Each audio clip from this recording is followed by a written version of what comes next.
Hello students, welcome to my YouTube channel Loken academy mathematics. और कैसे हैं आप? देखिए, आज का ये जो वीडियो है जिसमें लेक्चर 13 है स्ट्रेट लाइन के बारे में मैं फिर और आगे अभी इस लेक्चर में और डिस्कस करना चाह रहा हूँ आपसे, और पूरा एक्सप्लेनेशन बताऊँगा। और इसमें मुझे क्या बताना है, अभी इस लेक्चर 13 में स्ट्रेट लाइन चैप्टर चल ही रहा है, तो इसमें क्या मैं अभी एक्सप्लेन करना है, condition of concurrency of three lines. Three lines जो हैं वो कंकरेंट कब होती हैं, उसकी क्या कंडीशन है, एक तो ये मुझे एक्सप्लेन करना है। और दूसरा पॉइंट ये है कि to find the equation of a straight line which is parallel और perpendicular to the given straight line. ये दो चीज़ें अभी मुझे इस चैप्टर में, इस लेक्चर के अंदर मुझे डिस्कस करना है। ठीक है, तो देखिए ज़रा। और इससे पहला जो लेक्चर गया है उसमें मैंने जनरल फॉर्म को कैसे ट्रांसफॉर्म करते हैं different form of straight line में, जैसे slope intercept form, normal form, आपका इंटरसेप्ट फॉर्म, कैसे उसको कन्वर्ट करते हैं, वो मैंने इससे पहले जो वीडियो गया है उसमें मेंशन कर दिया है, खूब एक्सप्लेन कर दिया है, और दो दो तीन तीन प्रॉब्लम्स लेकर के उसको एक्सप्लेन कर दिया है। अब ज़रा देखिए, condition of concurrency of three lines, ये क्या है? कंकरेंसी का मतलब क्या है? जैसे कि कोई भी दो स्ट्रेट लाइन है, दो स्ट्रेट लाइन मान लो ये है, और एक स्ट्रेट लाइन ये है।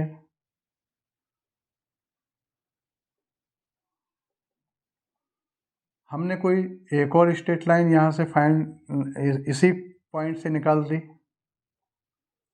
हमने कोई और एक और स्ट्रेट लाइन यहीं से निकाल दी। कहने का मेरा मतलब है कि किसी एक पॉइंट से आपका एक से अधिक, 2, 3, 4, 5, 10 जितनी भी लाइंस पास होती हैं वो सब क्या कहलाती हैं? कनकरेंट। क्या बोलते हैं उसको? कनकरेंट। वो सारी लाइन कनकरेंट लाइंस बोली जाती है। ठीक है, तो लाइंस ये किसी एक पॉइंट से जब लाइन पास होती है, ये कोई पॉइंट है, इसी से ये लाइन पास हो रही है, इसी से ये हो रही है, इसी से ये हो रही है, इसी से ये हो रही है, सारी लाइंस पास हो रही हैं, तो इन सब लाइंस को हम क्या बोलेंगे? कनकरेंट। ठीक है, कनकरेंट लाइंस बोल दो यार। ठीक है, क्योंकि ये एक पॉइंट से पास हो रही है। कनकरेंट अगर वर्ड बोल देंगे तो उससे भी काम चल जाएगा। ठीक, ये आपका है। तो इनको हम कनकरेंट लाइंस या condition of concurrency of three lines, तो मैं यहाँ जो बताने जा रहा हूँ वो केवल और केवल थ्री लाइंस के बारे में चर्चा करेंगे हम। क्या?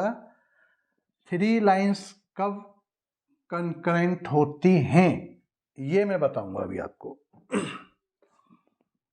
थ्री लाइंस ये आपका, और ये एक ही पॉइंट से पास हो रही हैं, हम थ्री लाइंस के बारे में चर्चा करेंगे आपको।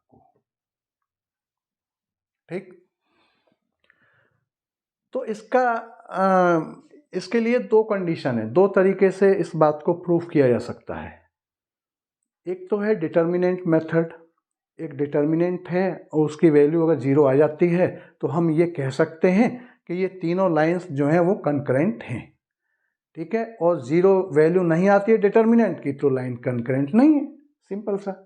तो वो एक तो मेथड डिटर्मिनेंट का है, और दूसरा मेथड ये है जो आपने 10th क्लास में linear equation in two variables solve करना सीखा होगा। तो कोई भी इक्वेशंस, जैसे इनकी क्या होगा, इक्वेशन दे रखी होंगी, इस लाइन की भी इक्वेशन होगी, इसकी भी होगी, इसकी भी होगी। जैसे अभी मैंने क्वेश्चन जो यहाँ लिया है, प्रूव दैट द लाइंस, एक लाइन की इक्वेशन ये है, एक लाइन की इक्वेशन ये है, दूसरी की ये है, तीसरी की ये है। तो ये क्या कह रहा है? प्रूव दैट द लाइंस ये एंड ये आर कंकरेंट। तो ऐसे इक्वेशंस दे रखी होंगी, तो उन दोनों उन तीन इक्वेशन होंगी, तीन की बात कर रहा हूं मैं केवल, condition of concurrency of three lines. हम 3 लाइंस के बारे में बात कर रहे हैं। तो हम क्या करेंगे, कोई भी 2 लाइंस ले लो उसमें से और उनको सॉल्व कर लो, और सॉल्व करने के बाद में x और y की जो वैल्यू आ रही है उस वैल्यू को जो एक और जो थर्ड लाइन बची हुई है उसमें आप रख दीजिए, और रखने के बाद में वो लाइन सेटिस्फाइड हो रही है, means left hand side is equal right hand side आ रहा है, तो इस बात का मीनिंग ये है कि तीनों लाइंस जो है वो कंकरेंट हैं। सिंपल तरीका एक ये भी है, और एक आपका डिटर्मिनेंट वाला मेथड है। तो देखिए जरा, मैं पहले डिटर्मिनेंट वाला मेंशन किए देता हूँ, उसके बाद उसको कर देते हैं।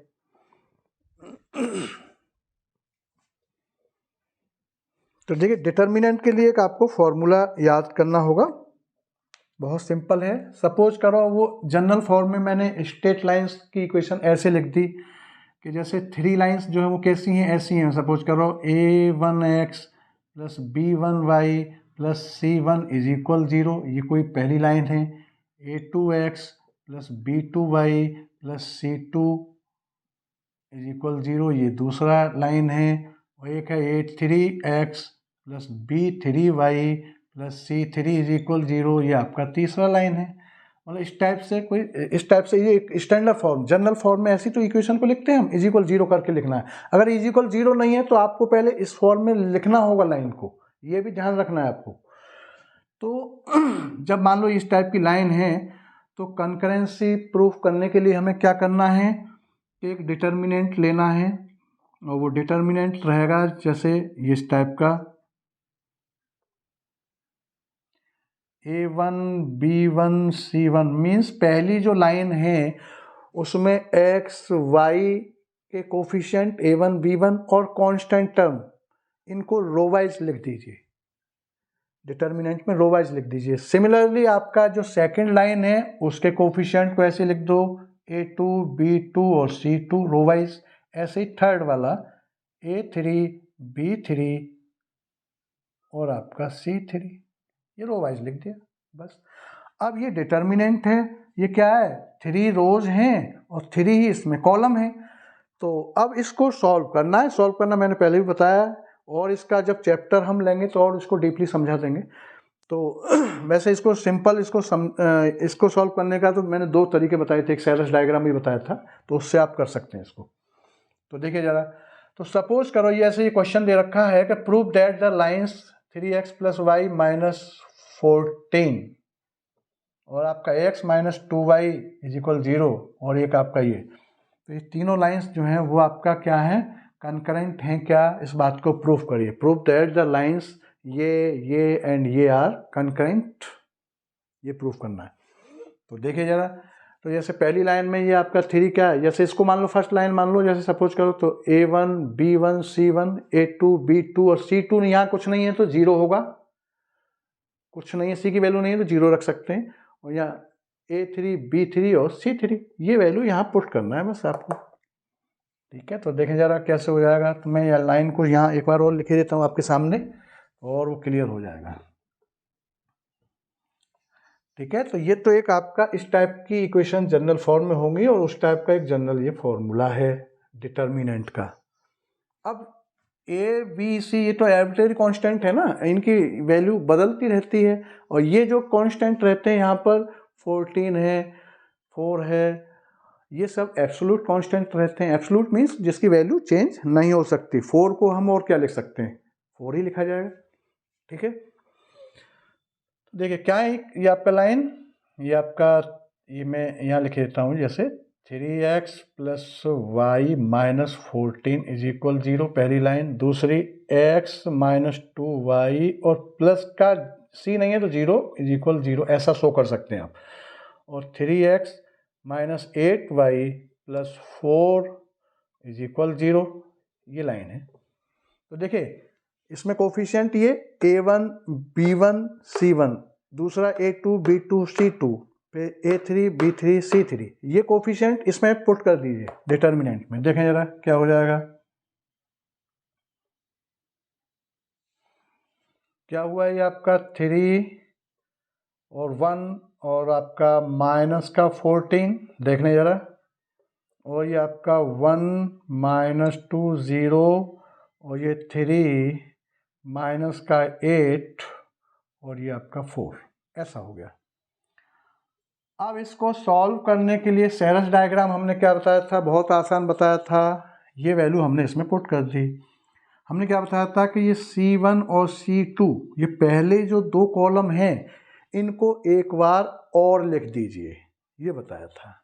तो मैं यहाँ लिख देता हूँ इसको, ये तो ये है, इसके आगे इसको सॉल्व करने का सिस्टम, जैसे ये तो ऐसे ही लिखा जाएगा। पहले ये तो आपका ये जैसे 3, 1 और 3 और 1 -2 माइनस का 8 -14 0 और 4, ये तो ऐसे ये पूरी डिटर्मिनेंट को हमने पहले तो ये लिख दी, 3 कॉलम लिख दिए, लेकिन पहले जो 2 कॉलम हैं उनको एक बार और लिख देना है, ये काम करना है बस। क्या, इनको फिर से ये 3, ये आपका 1, ये 3, एक तो ये, और उसके बाद ये 1 माइनस का 2 माइनस का 8, ये काम करना है, खत्म। और उसके बाद मतलब कहने का ये है कि ये C1 एंड C2 जो कॉलम थे, पहले तो ये डिटर्मिनेंट की वैल्यू ऐसे 3/3 का लिख देना है, उसके बाद में C1 C2 को ये फिर से यहाँ और लिख देना है। और ऐसा नहीं है कि C3 को लिख दें, C3 नहीं चलेगा, C1 एंड C2। और उसके बाद फिर आपका ये इधर से डायगोनल ले लीजिए आप, ये लीडिंग डायगोनल जैसे ये है, पहला डायगोनल एक ये वाला है, एक ये वाला है। इन डायगोनल का आगे मैं इसको यहाँ लिख देता हूँ, इन डायगोनल्स का आप मल्टीप्लाई कर दीजिए, इनका आपस में मल्टीप्लाई करें। पहले डायगोनल पर जो एलिमेंट हैं वो कितना हुआ आपका 3 2 जा 6 -6 और -6 का 4 में करेंगे तो माइनस का 24, चेक कर लीजिए। फिर प्लस करना है, फिर जो दूसरे डायगोनल पर जो वो डिजिट दे रखी हैं, नंबर्स दे रखे हैं, उनका मल्टीप्लाई, तो यहाँ 0 आ रहा है तो ये 0 हो गया। उसके बाद फिर प्लस कर लीजिए, फिर आपका इसका कर दीजिए आपका, तो ये आपका कितना हुआ, आपका 1 और ये 2 हो गया, और ये माइनस माइनस का ये प्लस हो गया, चेक कर लें।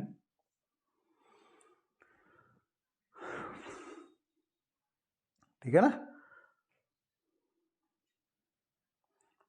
और ये ब्रैकेट को क्लोज कर लें। तो हमने क्या करा, इस डायगोनल पर जो एलिमेंट थे उनका प्रोडक्ट किया, इस डायगोनल पर जो एलिमेंट थे उनका प्रोडक्ट, और इनका प्रोडक्ट, सबका प्रोडक्ट का फिर हमने क्या करा, सम कर दिया। ये प्रोडक्ट फिर प्लस, ये प्रोडक्ट फिर प्लस, ये ब्रैकेट क्लोज कर दिया, फिर माइनस का साइन। अब हमको इधर वाला ऑफ डायगोनल, ये लीडिंग डायगोनल पहले इधर वाला लिखा जाता है, पहले इधर वाले डायगोनल्स के लीडिंग डायगोनल बोल सकते हैं इसको, और माइनस फिर ऑफ डायगोनल इधर वाले एलिमेंट्स जो भी हैं उनका मल्टीप्लाई, जैसे इन दोनों का, फिर इसका इसका, फिर इसका इसका। तो देखें यहाँ पर जब क्या हो जाएगा, यहाँ आपका इन दोनों का मल्टीप्लाई कितना हो गया, ये आपका प्लस माइनस और माइनस कितना हो गया, 14 और 2 कितना हो गया, 28, 20 हो गया ना, और 28 का फिर 3 में और करें तो 3 का 4, 3 8 जा, अरे 3 8 जा 24, 4 और 3 2 जा 6 और आपका 8, तो ये प्लस का आ जाएगा आपके यहाँ पर। ठीक है ना, इनका मल्टीप्लिकेशन पहला आपका 84, चेक कर लीजिए जरा। दूसरा जो है उसमें क्या फिर 0 आ रहा, तो ये फिर 0 हो गया। तीसरे का क्या आ गया, आपका 4 हो गया, ये आ गया। अब आप चेक करें जरा, तो इसमें से ये गए तो कितने बचे, 1 1 2, इसमें से 2 4 माइनस कर दो तो कितना बचेगा आपका 8, और आपका 8, ये प्लस का बचा 88, और ये माइनस का ये 84 और 4 88, ये माइनस के 88 हो गए, कैंसिल हो गया, क्या है आपका 0। अब हम क्या लिखेंगे आगे, अब हम क्या लिखेंगे कि value since value of determinant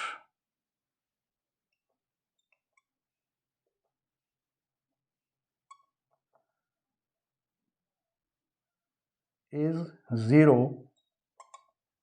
hence given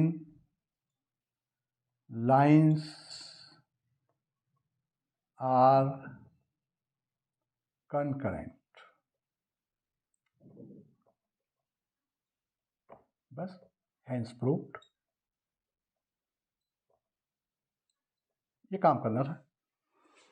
given lines केवल इस डिटर्मिनेंट की वैल्यू 0 आ जाए तो लाइंस कंकरेंट हैं. अगर ये 0 नहीं आती, मान लो यहाँ आपका 8 आ जाता या कुछ और हो जाता तो फिर नॉट जीरो हो जाता तो वह आपका लाइन कंकरेंट नहीं है. डिटर्मिनेंट को सॉल्व करिए, उसकी वैल्यू यहाँ 0 आना चाहिए. 0 आ रही है तो लाइन कंकरेंट है, 0 नहीं आ रही है लाइन कंकरेंट नहीं है. तो यहाँ तो 0 आ रहा था, ठीक है ना. ये आपका 0 है. क्लियर. एक मेथड है, फर्स्ट मेथड एक तरह से मानिए आप, ये मेथड फर्स्ट है. फर्स्ट मेथड इस टाइप से डिटर्मिनेंट से सॉल्व करने का. Condition of concurrency of 3 lines. 3 lines concurrent हैं या नहीं है, उसका सॉल्व करने का ये डिटर्मिनेंट मेथड है. तो इस बात का मतलब क्या हो रहा है कि ये तीनों जो लाइंस हैं वो ये वाली लाइंस, आपका ये वाली लाइंस और ये वाली लाइंस और ये तीनों लाइंस जो हैं वो एक ही पॉइंट से पास हो रही हैं. इस बात का मीनिंग कंकरेंट का मतलब ये है. ये लाइंस मान लो और एक ये लाइंस है, कोई तीनों लाइंस एक ही पॉइंट से पास हो रही हैं. ठीक. मान लो ये इसकी इक्वेशन सपोज करो, ये जो लाइन है इसकी इक्वेशन ये है और इसकी इक्वेशन ये है और आपका इसकी इक्वेशन सपोज करो ये है. ये तीनों लाइन है, इनकी इक्वेशन है, तो ये एक ही पॉइंट से पास हो रही हैं. ये बात डिटर्मिनेंट की वैल्यू 0 जो है वो ये शो कर रही है. ठीक है. अब इसका एक, ये तो पहला मेथड था. दूसरा मेथड और है, देखें जरा वो क्या है. दूसरे मेथड में मैं एक बात और बता दूंगा साथ के साथ, वो भी क्लियर हो जाएगा. देखें जरा वो क्या बताऊंगा जरा, वो अभी इसको मैं मिटा देता हूँ, उसके बाद डिस्कस करेंगे.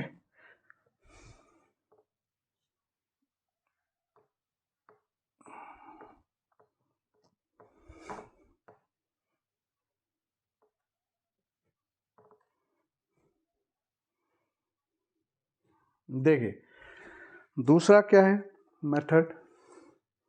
दूसरा मेथड ये है कि कोई सी भी 2 लाइन इसमें से ले लो आप, इन दोनों को ले लो या इन दोनों को ले लो या आप इसको और इसको ले लो. कोई सी भी 2 इक्वेशन लाइन, 2 लाइन, आप 2 लाइन की इक्वेशन ले लीजिए और उनको 10th क्लास में जैसे सॉल्व करते थे इक्वेशन, ऐसे आप सॉल्व कर लो उनको.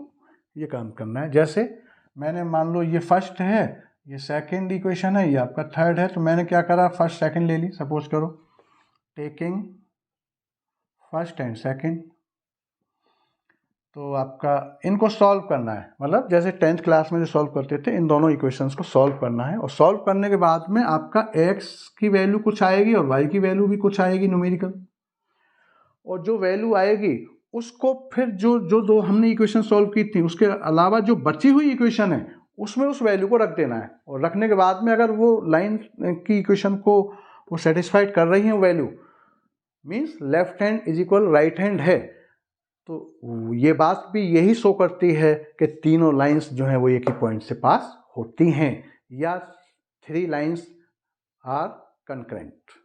ठीक. तो ये मेथड एक आपका सेकंड मेथड हो गया एक तरह से. इसे भी देख लीजिए कैसे करना है.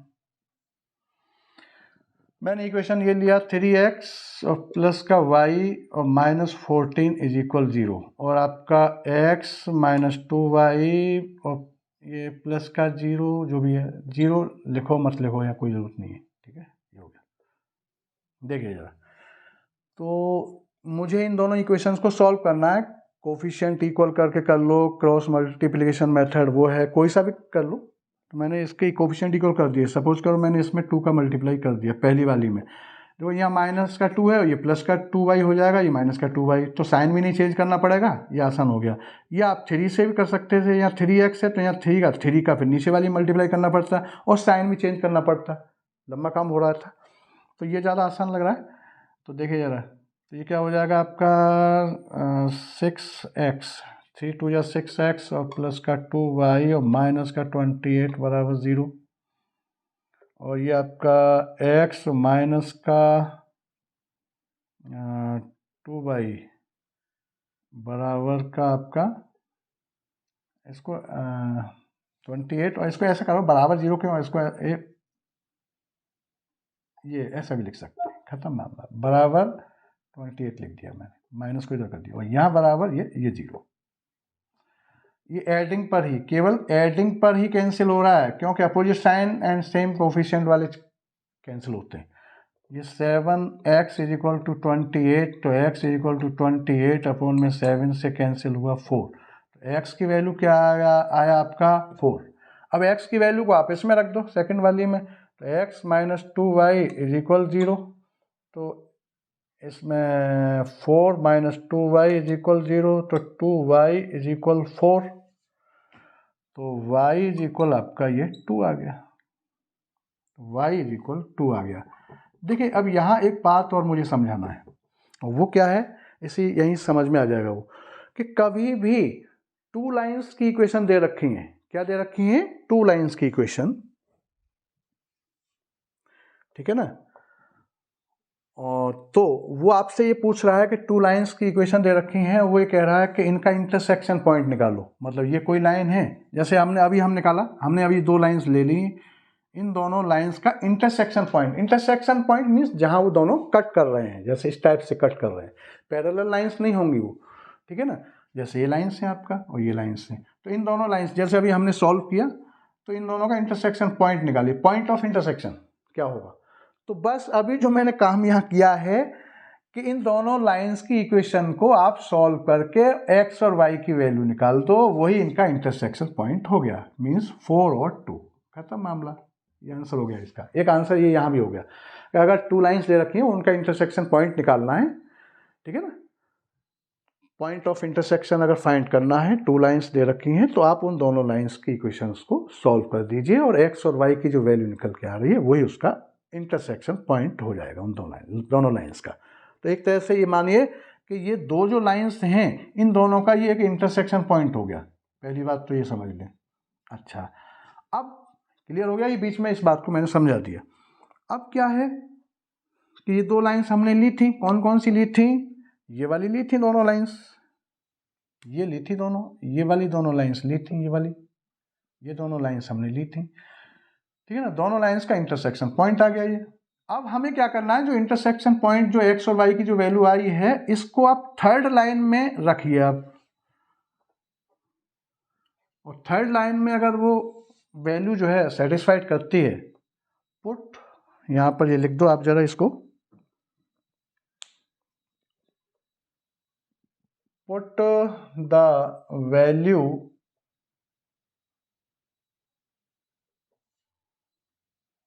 ऑफ पॉइंट,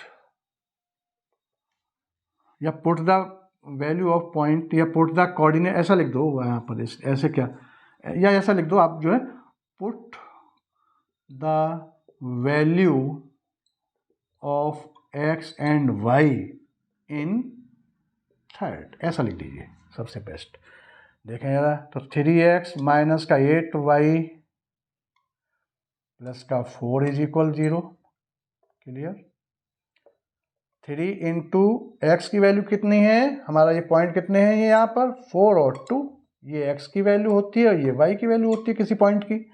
x की जगह पर 3 इंटू 4 माइनस 8 इंटू 2 प्लस 4, ये लेफ्ट हैंड साइड ले लीजिए यहाँ पर, टेकिंग लेफ्ट हैंड साइड, इसका लेफ्ट हैंड साइड में रखा वैल्यू को, तो कितना है आपका 12 माइनस 16 प्लस 4 मीन्स 16 माइनस 16, 16 से 16 कैंसिल हो गया, means 0, 0 means right hand side. मतलब ये पूरा सॉल्व करते करते लेफ्ट हैंड साइड को हम चले और 0 आ गया, 0 किसके बराबर आ गया, राइट हैंड साइड के, means left hand side is equal to right hand side है। क्या लिखना है यहाँ पर, since left hand side is equal right hand side, hence given three lines B या R लिख दो are concurrent, बस hence proved। ये काम था। तो ये टॉपिक आपका एक तरह से क्लियर हो गया होगा। और पॉइंट ऑफ इंटरसेक्शन निकालना है टू लाइंस का पॉइंट ऑफ इंटरसेक्शन निकालना है। तो मैंने क्या बताया, दोनों इक्वेशंस को सॉल्व कर दो, एक्स वाई की वैल्यू जो है वो पॉइंट ऑफ इंटरसेक्शन शो करती है। ठीक है, तो ये भी क्लियर हो गया बीच में ही। अब इस बात का मतलब क्या है कि दो लाइन तो यहाँ से पास हो रही थी, अब तीसरी जो लाइन है ये वाली जो तीसरी, वो भी इसी पॉइंट से पास होगी। ये जो left hand side is equal right hand side जो है वो ये शो करता है कि थर्ड लाइन भी इसी पॉइंट से पास होगी। ठीक, और ये तीनों लाइंस क्या हैं, कंकरेंट लाइंस हैं। ठीक है, चलिए ये आपका एक सेकंड मेथड हो गया इसका। अब आगे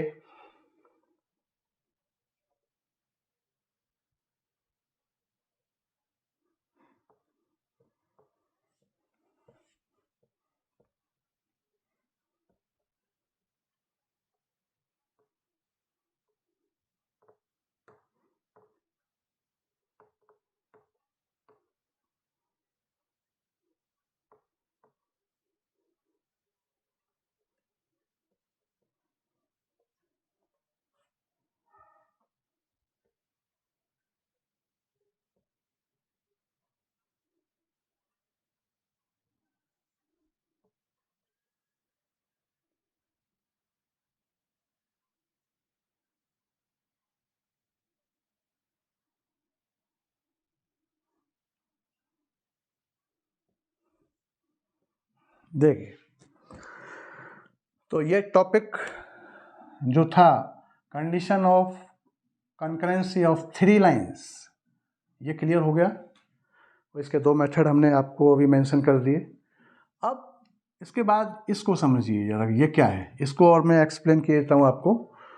to find the equation of straight line which is parallel और perpendicular to the given straight line, means ये बात क्या कह रहा है कि कोई भी, मान लो पहला मैं पैरेलल के लिए बात कर रहा हूँ और फिर मैं परपेंडिकुलर के लिए, तो वो ये कहना चाह रहा है कि ये कोई भी लाइन दे रखी है हमारी,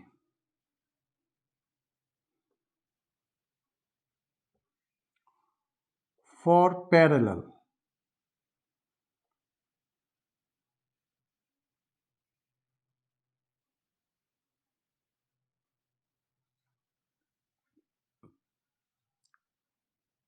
टू अ गिवन लाइन,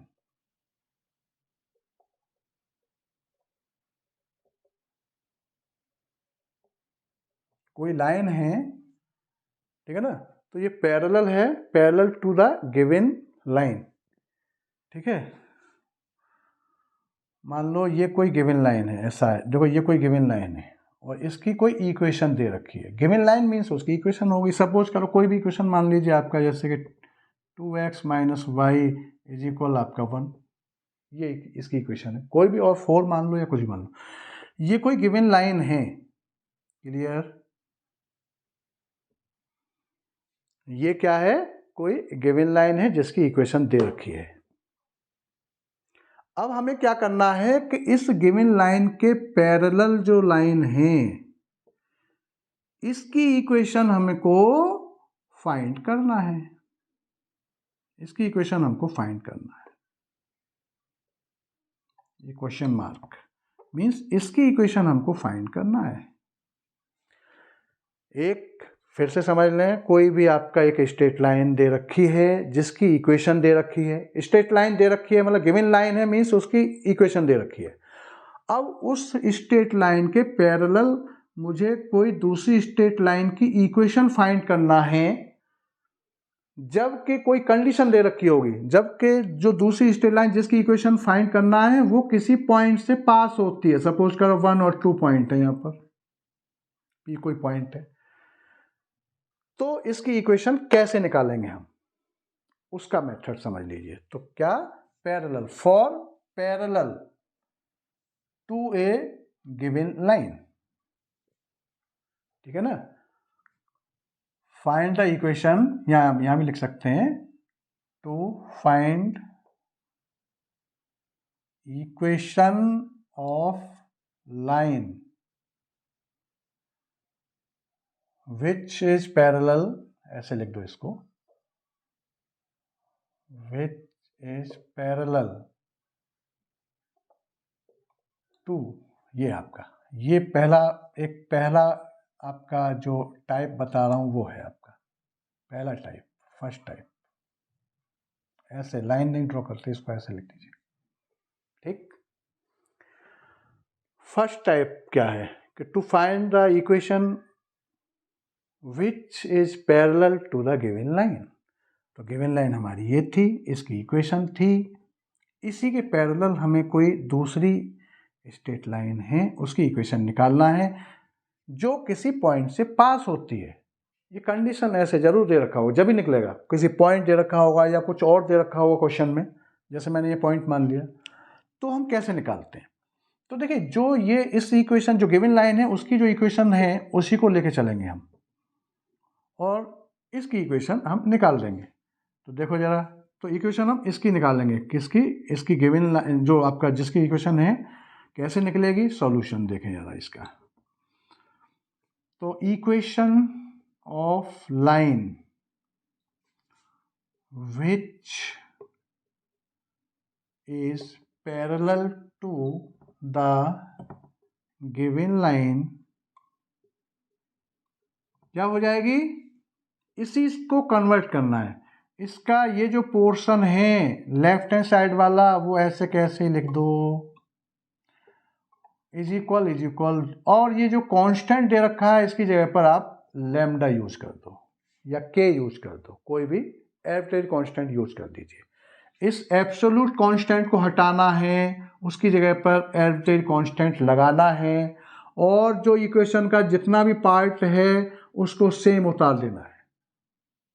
तो ये जो इक्वेशन है वो किसकी इक्वेशन है, जो हम फाइंड कर रहे हैं पैरेलल लाइन की। अच्छा, ये इक्वेशन किसकी आ गई, इसकी सेकंड वाली, इस लाइन की, और इसकी तो इक्वेशन दे रखी थी, जो दे रखी थी इक्वेशन, इसी जो दी हुई इक्वेशन से ही हमने ये इक्वेशन निकाला है, ठीक है ना। तो the equation of line which is parallel to the given line, parallel to the given line कौन सी आपका, 2x - y = 1। इसके पैरेलल लाइन की इक्वेशन वो ये निकाल दी, ये किसकी इक्वेशन, इसकी आ गई। लेकिन यहां पर आगे क्या दे रखा है, बट वन जो इक्वेशन है passes through पॉइंट 1 और 2। लेकिन ये जो लाइन है भाई, इसकी इक्वेशन तो ये आ गई, लेकिन इस पर ये पॉइंट है, इस पॉइंट से ये पास होती है। तो जब इस पॉइंट से पास होती है तो ये पॉइंट इसको सेटिस्फाइड करेगा, तो आपका ये पॉइंट जो है, ये आपका x और ये जो y की जो वैल्यू है इसमें पॉइंट में, वो यहां रख दीजिए। तो आपका 2 × 1 - 2 = लैम्डा। तो लैम्डा = क्या होगा आपका, 0 हो गया। लैम्डा क्या हो गया आपका, 0 हो गया, ठीक है। तो जो भी आ रहा वैल्यू, तो लैम्डा वैल्यू 0 आ गई, तो बस इस लैम्डा को फिर से आप यहां रख दीजिए। तो पुट लैम्डा = 0 इन फर्स्ट। तो फर्स्ट में रखने पर ये इक्वेशन क्या बनी आपका, 2x - y = 0। तो ये जो है किसकी, इस लाइन की इक्वेशन आ गई पैरेलल, जो गिवन लाइन ये थी इसके पैरेलल जो है ये इक्वेशन निकल के आपके सामने आ गई। तो ये कभी भी कोई भी लाइन दे रखी है और उसके पैरेलल लाइन की इक्वेशन निकालना है तो आपको ये मेथड अपनाना है, ठीक है। आगे अब सेकंड वाला क्या है, परपेंडिकुलर का मामला है। ये तो मैंने एक ऐसे ही क्वेश्चन बीच में खुद से इक्वेशन मान ली थी। आप अपना जो बुक में जो मेंशन जो बुक में क्वेश्चंस दे रखे हैं उनको आप सॉल्व करिए और प्रैक्टिस करिए। जितना प्रैक्टिस करेंगे उतने ही क्वेश्चन सॉल्व होंगे आपके। कॉन्सेप्ट क्लियर रहना चाहिए। ये तो एक ऐसे ही उसको सपोज कर लिया था मैंने। अब मान लो दूसरा केस है। दूसरा केस क्या है कि कोई भी लाइन जैसे ये परपेंडिकुलर है और आपस में दोनों लाइंस क्या है, परपेंडिकुलर हैं। और परपेंडिकुलर में क्या है कि एक लाइन की इक्वेशन हमें दे रखी है। एक मान लो ये लाइन की इक्वेशन हमें दे रखी है, इसकी कोई इक्वेशन ये गिवन में है हमारी, ये इक्वेशन गिवन में या इसकी इक्वेशन गिवन में है, ठीक है। तो मान लो ये इक्वेशन गिवन में है तो इसकी इक्वेशन हमें फाइंड करना है और दोनों लाइन आपस में यहाँ क्या है, यहाँ परपेंडिकुलर है। तो इसकी इक्वेशन को हम कैसे फाइंड करेंगे, जब इसकी इक्वेशन दे रखी है, जबकि इस पर जिसकी फाइंड की जाती है उसी पर पॉइंट दे रखा होता है। पहली बात तो ये भी ध्यान रखना है।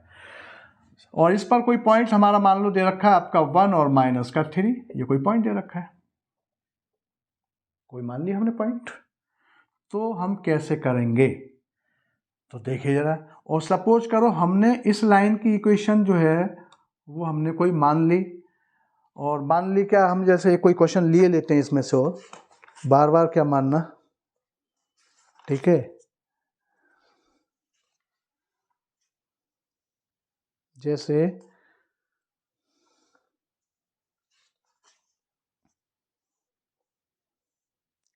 Find the equation of the line passes through 3 - 2। इस पॉइंट को ले लो आप जो है 3 और ये -2, ठीक है। फाइंड क्या है, find the equation of line passes through 3 - 2 and perpendicular to the line x - 3y + 5 = 0। ये जो है गिवन जो लाइन है इसकी क्या, x - 3y + 5 = 0। ये आपका x - 3y, find the equation of the line passing through 3 - 2 और आपका perpendicular to the line x - 3y + 5 = 0। कहने का मतलब है क्वेश्चन क्या दे रखा है, फिर क्लियर हो गया होगा आपका। ये कोई लाइन है, क्वेश्चंस में ये कह रहा है कि ये find the equation of this line. पहली बात तो ये find the equation of this line. Question एक तरह से आप इसको वर्ड प्रॉब्लम ऐसे भी लिख सकते हैं, find the equation of the line which passes through किस पॉइंट से, 3 - 2 पॉइंट से पास होती है। Find the equation of the line which passes through 2 points -2 points and perpendicular to x - 3y + 5 = 0। और ये जो लाइन है वो इस लाइन पर परपेंडिकुलर है। लाइन पर परपेंडिकुलर मतलब ये वाली लाइन। इक्वेशन जो है इस लाइन की इक्वेशन हमें ये दे रखी है, इस लाइन पर परपेंडिकुलर है, ठीक। तो इसका मेथड क्या है करने का, तो find the equation of the line, इस लाइन की इक्वेशन फाइंड करनी है विच passes थ्रू द पॉइंट 3 - 2, जो 3 - 2 पॉइंट से पास होती है, and perpendicular to this line, जिसकी इक्वेशन ये मेंशन कर रखी है। तो इसका मेथड क्या है वो देखें जरा।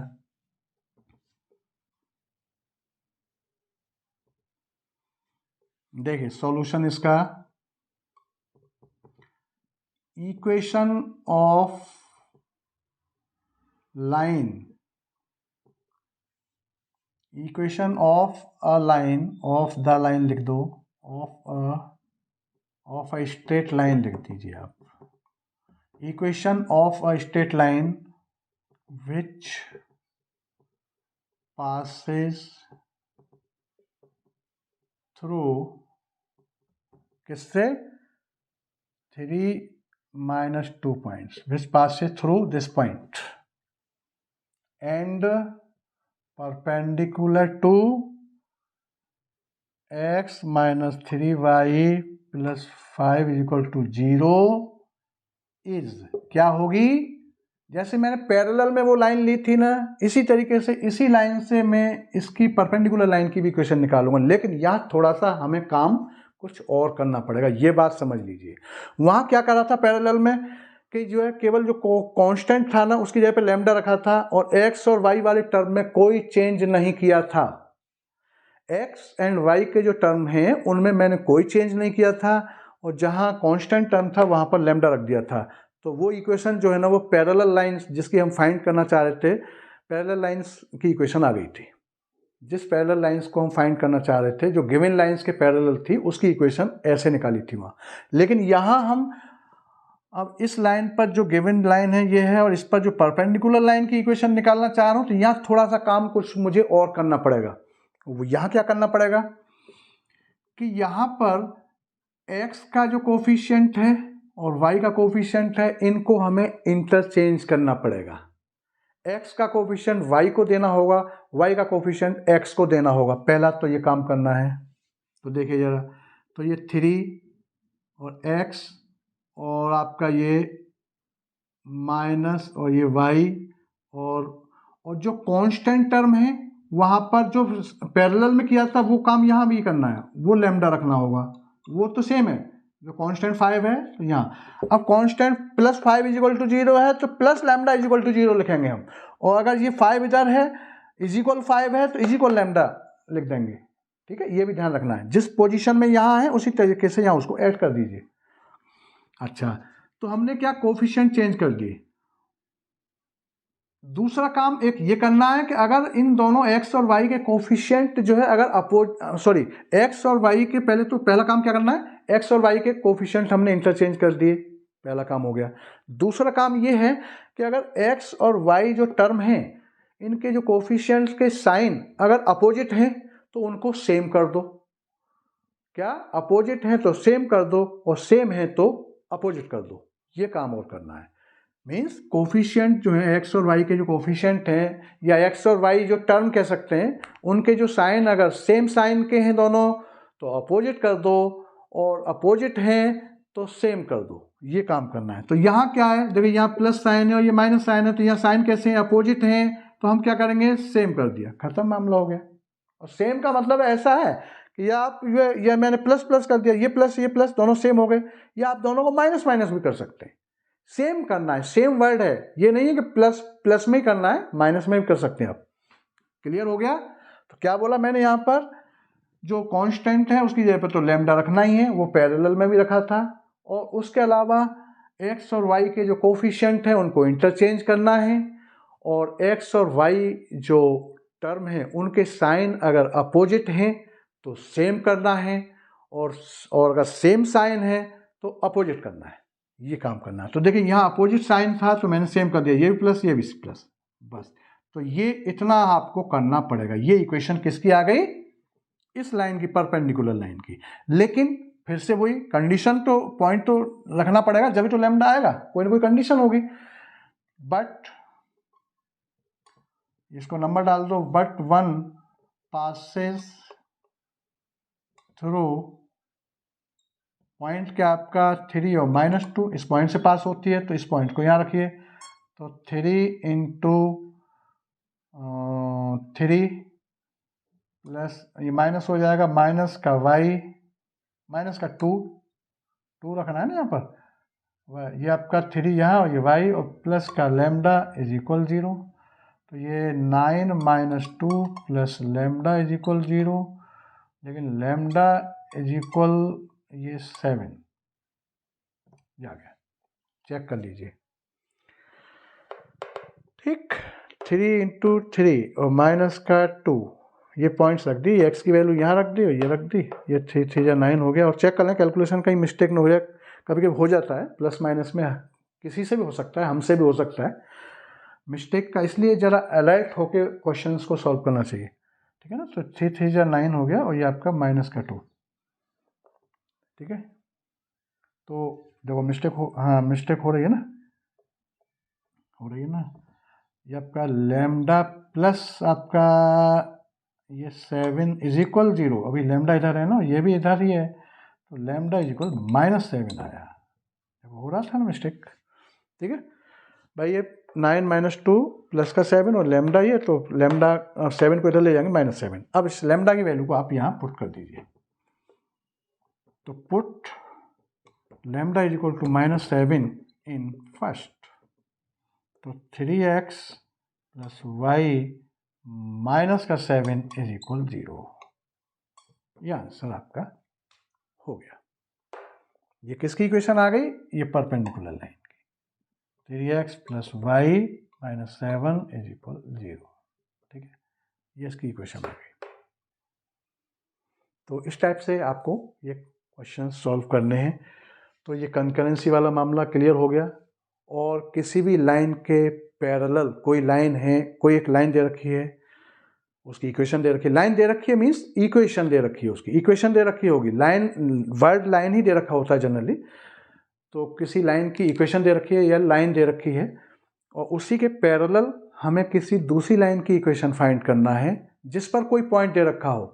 तो पैरेलल के लिए हमने क्या बताया था कि दोनों को जो गिवन जो लाइन है, जो लाइन जो दे रखी है, उसकी जो इक्वेशन है उसमें केवल जो कांस्टेंट टर्म है उसकी जगह पे लैम्डा रखना है और एक्स और वाई में कोई चेंज नहीं करना। और फिर उसके बाद में वो जो इक्वेशन निकल के आएगी लैम्डा के फॉर्म में, वो पैरेलल लाइन की इक्वेशन होगी। और उस पर फिर पॉइंट दे रखा होता है, तो पॉइंट को उस पर रख के लैम्डा निकलता है और लैम्डा को फिर से उस लाइन में रख देते हैं, तो पैरेलल लाइन की इक्वेशन आ जाती है। दूसरा परपेंडिकुलर का क्या था? परपेंडिकुलर के लिए क्या कि जो इक्वेशन जो दे रखी है उसमें कांस्टेंट टर्म की जगह पे लैम्डा रखना है, पहली बात। और फिर यहाँ पर कुछ और काम करना है, कोफिशिएंट इंटरचेंज करने हैं एक्स और वाई के। पहला तो ये करना है कि एक्स और वाई के कोफिशिएंट चेंज करने हैं, इंटरचेंज करने हैं। और दूसरा, एक्स और वाई जो टर्म है उनके अगर सेम साइन है तो उनको अपोजिट करना है, और अपोजिट है तो उनका सेम बनाना है साइन। और उसके बाद फिर वो पॉइंट दे रखा होता है, पॉइंट को रख के उसमें और लैम्डा की वैल्यू निकाली और लैम्डा को फिर उसमें रख दो, तो वो जो है परपेंडिकुलर लाइन की इक्वेशन आ जाएगी। ठीक है, तो आज के लिए इतना ही। ये वीडियो आपको पसंद आया होगा, मुझे पूरी उम्मीद है। तो इस वीडियो को आप जो है शेयर करिए, सब्सक्राइब करिए और बेल आइकन बटन को दबाना मत भूलिए। Thank you.